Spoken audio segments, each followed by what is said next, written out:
제커라이어스라는 기독교 사상가는 인간이 대답해야 되는 4가지 질문이 있다고 말합니다. 어디서 왔는가? 어떤 가치를 갖고 살아가는가? 또 어떤 기준으로 살아가는가? 그리고 죽으면 어디로 가는가? 그런데 인간은 이것을 알 수가 없습니다.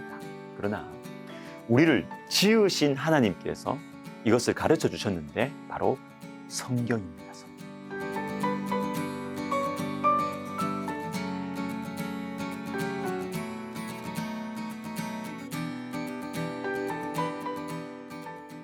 전도서 7장 1절부터 4절까지는 초상집이 혼인집보다 낫다는 말씀이 반복해서 나옵니다. 2절에 초상집에 가는 것이 잔치집에 가는 것보다 나으니 모든 사람의 끝이 이와 같이 됨이라.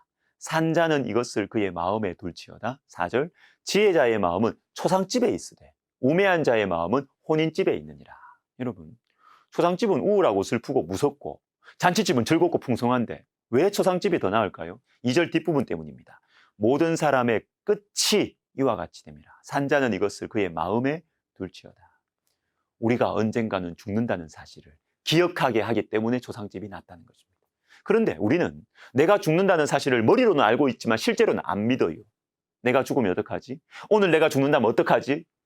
충분히 일어날 수 있는 일인데 이 질문을 안 합니다. 그런데 초상집에 가면 이 질문을 하게 돼요. 여러분, 이 질문을 해야 지혜가 생깁니다. 저명한 구약학자인 김윤희 교수님께서 설교 중에 이런 이야기를 들려주셨습니다. 서양에는 묘비가 교회 근처에 사람들 가까이에 있는데 어떤 사람이 한 묘비에 참 이 쓰인 글이 특이해서 멈춰서 읽게 되었다고 합니다. 3줄이었는데 그 첫 번째 줄, 나도 전에는 당신처럼 그 자리에 그렇게 서 있었어. 이 사람이 웃음이 터졌습니다. 그리고 둘째 줄을 보니까 나도 전에는 당신처럼 그곳에 서서 그렇게 웃고 있었어. 섬뜩해지는 것이죠. 긴장하면서 자세를 가다듬고 마지막 3번째 줄을 보았습니다. 이제 당신도 나처럼 죽을 준비를 하시오. 여러분, 내일을 장담할 수 없습니다. 이건 두려움을 불러일으키는 말이 아니라 인생의 현실입니다.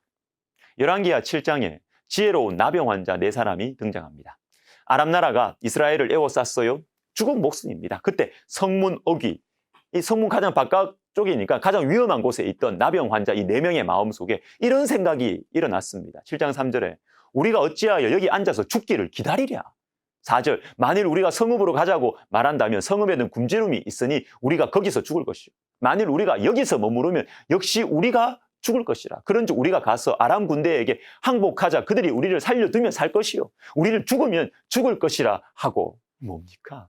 이래도 죽고 저래도 죽는다는 것입니다. 성읍으로 가면 굶어 죽고 여기에 가만히 있어도 죽는다. 어차피 죽는데 일어나서 항복이나 해보자. 여러분, 이것이 지혜입니다. 지혜. 내가 죽는다. 반드시 죽는다는 사실을 정말로 알면 지혜가 생겨요. 초상집이 혼인집보다 낫습니다. 여러분, 인간은 생각하는 갈대라는 말을 들어보신 적이 있죠. 블레즈 파스칼이 한 말인데 이 샤를 가루두라는 사람이 쓴 이 약점이 힘이 될 때라는 책에서 이 파스칼의 이 유명한 말을 가지고 인간에 대해서 이렇게 설명을 합니다. 들어보세요. 인간은 자연 속에서도 가장 약한 한 줄기 갈대에 불과하다. 하지만 그는 생각하는 갈대다. 파스칼은 이러한 두 무한, 즉 위대함과 비참함이라는 두 극단의 무한 사이에서 길을 잃어버린 인간 존재에 대해 끊임없이 몰두했다. 이 무한 속에서 인간은 무엇인가? 무한의 견지에서 보면 허무이고 허무의 견지에서 보면 모든 것이다. 인간은 비극적인 상황을 권력, 명예, 세속적 즐거움, 전쟁, 놀이, 춤, 쾌락 또는 희극과 같은 기분 전환거리로 감춰버리려고 한다. 인간은 기분을 전환하고 방향을 바꾸고 현실을 끌어낸다. 죽음을 회피하기 위해 삶에서 끊임없이 놀이를 만들어낸다. 하지만 정신이 무기력해지고 뭔가에 몰두하던 것을 중단하면서부터 나약함과 덧없음에 사로잡힌 의식은 인간을 침략한다. 그러나 좁은 공간에서 끊임없이 움직이고 있는 이 우스꽝스럽고 보잘것없는 존재 인간은 결코 행복해질 수 없고 결국 도망친다. 오직 신만이 그가 고독으로부터 벗어나도록 한다. 여러분, 참 그렇지 않습니까? 열심히 일할 땐 몰라요. 근데 이게 딱 그만 중단될 때 내가 죽는다는 것이 어떤 존재인지 아는 것이죠. 인간은 어떻게 보면 위대해 보여요. 어떻게 저런 생각을 할 수 있을까? 어떻게 저런 것을 만들어내고 창조할 수 있을까? 그러나 죽음 앞에서 인간은 한없이 무력합니다. 죽음을 생각하면 인간은 허무주의에 빠질 수밖에 없어요. 이런 인간의 이중성, 갈등, 고독을 해결해주는 유일한 방법은 영원한 존재와의 관계입니다. 하나님과의 관계가 우리 안에 있는 허무함을 벗어나게 해주는 것입니다. 요한복음 17장 3절에 나오는 말씀을 마음에 새겨봅시다. 영생은 곧 유일하신 참 하나님과 그가 보내신 자 예수 그리스도를 아는 것입니다. 영생, 영원한 생명. 인간이 갈망하는 것이죠. 근데 영생은 불로초에서 나오지 않습니다. 이집트의 미라가 영생의 문제를 해결해 주지 않습니다. 영생은 유일하신 참 하나님과 그가 보내신 자 예수 그리스도를 아는 것, 그분과 친밀해지는 것, 여기에 영생이 있는 것입니다.